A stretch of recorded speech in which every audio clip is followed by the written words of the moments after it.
Hello, it's Amanda with Imagine Life Visual Artistry, and today we're going to talk about my why.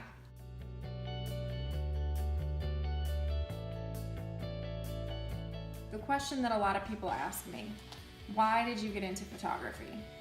Why do you have a photography business? Why do you prefer prints over digitals?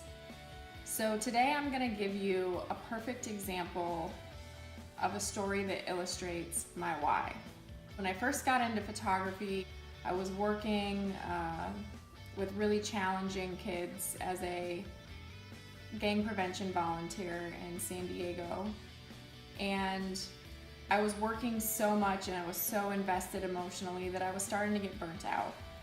And my boss at the time recommended that I find a hobby, she said. Get something to do other than work. And I took a black and white film photography class. And my professor's name was Judy. I called her Judge Judy, and she hated it. But she taught me a lot about paying attention to the details. We would be in the lab for hours at a time for so long that we would go in and it would be daylight, and we would come out and it would be dark out, and we completely lost all track of time.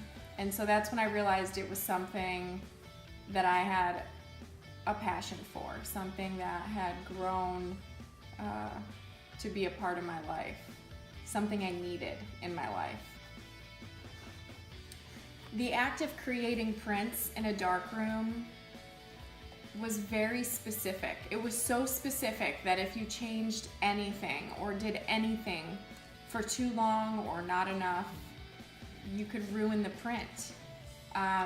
If you didn't take the amount of care and the amount of time and pay the amount of attention that you needed to, you would ruin an entire roll of images, and you would never even have known what amazing images could have been on that roll. So it was very intense, very labor intensive, time consuming, and it just gave you a sense of pride in that image that I had never experienced before.